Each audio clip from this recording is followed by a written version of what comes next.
Hello అండి, నేను doctor G Vijayasainath Reddy, surgical oncologist from Vizag. ఇవాళ మనం మాట్లాడుకునేది బ్రెస్ట్ క్యాన్సర్. బ్రెస్ట్ క్యాన్సర్ అనేది ఈ కాలంలో one of the common cancers. ఇంతకుముందు ఓల్డ్ ఏజ్ లో వచ్చేది, ఇప్పుడు కొంచెం యంగర్ ఏజ్ లో కూడా వస్తుంది. అండ్ బ్రెస్ట్ క్యాన్సర్ అనేది నాట్ ఓన్లీ ఇన్ ఫీమేల్స్, అంటే ఆడవాళ్ళని కాదు, మగవాళ్ళలో కూడా రావచ్చు. ఇట్స్ రేర్, బట్ వస్తుంది. ఇప్పుడు బ్రెస్ట్ క్యాన్సర్ వచ్చింది అని తెలుసుకోవాలంటే ఏ సూచనలు, అంటే ఏ సిమ్టమ్స్ ఉంటాయి. ఇప్పుడు బ్రెస్ట్ క్యాన్సర్ వచ్చినప్పుడు ఏమైనా కాయలా రావచ్చు, లేదంటే బ్రెస్ట్ లో ఏదైనా పుండులా ఫామ్ అవ్వచ్చు, నిప్పుల నుంచి ఏమైనా రసలా కారొచ్చు, అండ్ చెంకలో ఏమైనా పిక్కల్లా తగలచ్చు.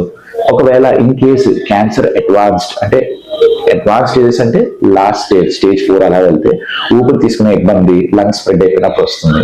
అలా అని పొట్ట ఊడిపోవడం, ఎప్పుడైనా ఏమైనా పొట్టలోకి స్ప్రెడ్ అయితే రావచ్చు. సో ఇవన్నీ సిమ్టమ్స్ మనం చూసి ఉన్నప్పుడు మనం ఎవాల్యుయేట్ చేసుకోవాలి. మీకు ఎప్పుడైనా ఏమైనా డౌట్ ఉంటే మాత్రము మీ డాక్టర్ని కలిసి ఇమీడియట్ గా ఇన్వెస్టిగేషన్స్ చేయించుకొని అవసరం అంటే బయాప్సీ ఖచ్చితంగా చేయించుకోవాలి. ఇప్పుడు అదే ఈ క్యాన్సర్ ని త్వరగా పసిగట్టడం అంటే ఎలా? అది బ్రెస్ట్ సెల్ఫ్ ఎగ్జామినేషన్. అంటే ప్రతి ఆడవాళ్ళు వాళ్ళ బ్రెస్ట్ ని వాళ్ళ మంత్ కి ఒకసారి 3 to 4 days after the periods examine చేసుకుంటే బెటర్. దానికి స్టెప్స్ కూడా ఉంటాయి. ఫస్ట్ అద్దం ముందు నించొని ఆ బ్రెస్ట్ కంట్రోల్ అంటే ఎలా ఉన్నాయి, అక్కడి నుంచి ఏమైనా నిప్పుల నుంచి ఏమైనా రసలా కారుతుందా చూడాలి.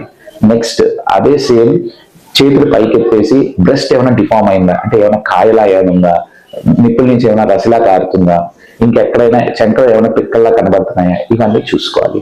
దాని తర్వాత హ్యాండ్స్ తో ఆల్టరేట్ చేసి చూసుకోవాలి. హ్యాండ్స్ అంటే ఫ్లాట్ ఆఫ్ ద ఫింగర్స్ తో సర్క్యులర్ మోషన్స్ తో, అప్ అండ్ డౌన్ మోషన్స్ తో మనం బ్రెస్ట్ మొత్తం ఎగ్జామిన్ చేసుకోవాలి. ఇంకోటి వెనకాల పడుకొని హ్యాండ్ తల కింద పెట్టుకున్నాక రైట్ బ్రెస్ట్ ని లెఫ్ట్ హ్యాండ్ తో పాల్పేట్ చేసి చూసుకోవాలి. ఇది వెరీ ఇంపార్టెంట్. అందరూ ఆడవాళ్ళు మంత్కి ఒకసారి ఖచ్చితంగా ఎగ్జామిన్ చేసుకోవాలి. ఒకవేళ కానీ ఏమన్నా మహిళకి ఏమైనా కాయలాగా కానీ ఏమైనా డౌట్ ఉంటే ఇమీడియట్ గా వాళ్ళు టెస్ట్లు అవి చేయించుకోవాలి.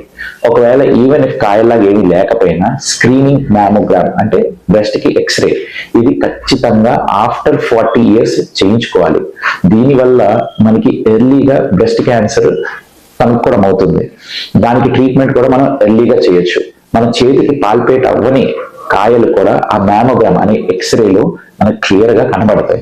అలా ఏమైనా డౌట్ ఉంటే మాత్రం ఇమీడియట్ గా బయాప్సీ చేసుకొని మన ట్రీట్మెంట్ అయితే స్టార్ట్ చేసుకోవాలి.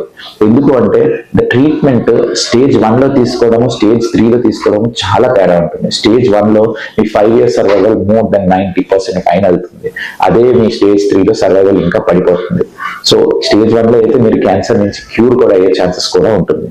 సో అవేర్ గా ఉండి మనం ఎర్లీగా ట్రీట్మెంట్ తీసుకుంటే క్యాన్సర్ నుంచి మనం తప్పించుకోవచ్చు. ఇంకా ఒకవేళ యంగ్ పేషెంట్స్ లో ఉన్నారనుకోండి, లెస్ దెన్ 40 years కి మ్యామోగ్రామ్ చేయము, ఎందుకంటే వాళ్ళ బ్రెస్ట్ డెన్స్ గా ఉంటుంది కాబట్టి. So we do an ultrasound చేసినప్పుడు దానిలో ఏమైనా కాయ సస్పిషన్ అవి ఉంటే అప్పుడు మనం బయాప్సీ చేసుకోవడం కానీ, లేదంటే ఒక చిన్న సర్జరీ చేసి దాన్ని టెస్ట్ పంపించడం కానీ చేస్తాము. ఒకవేళ కానీ పేషెంట్ కి ఫ్యామిలీ హిస్టరీ, అంటే వాళ్ళ మదర్కో వాళ్ళ నాన్నమ్మకో family history of breast cancer ఉంది అనుకోండి, అలాంటి వాళ్ళకి యంగ్ ఏజ్ నుండే MRI తో మనం స్క్రీనింగ్ చేస్తాం. వాళ్ళకి BRCA1 and BRCA2 blood testing కూడా అవసరం అనిపిస్తే ఖచ్చితంగా చేసుకోవాలి. ఈ జీన్ పరివారికంగా ఒక జనరేషన్ నుంచి ఇంకో జనరేషన్కి వస్తుంది.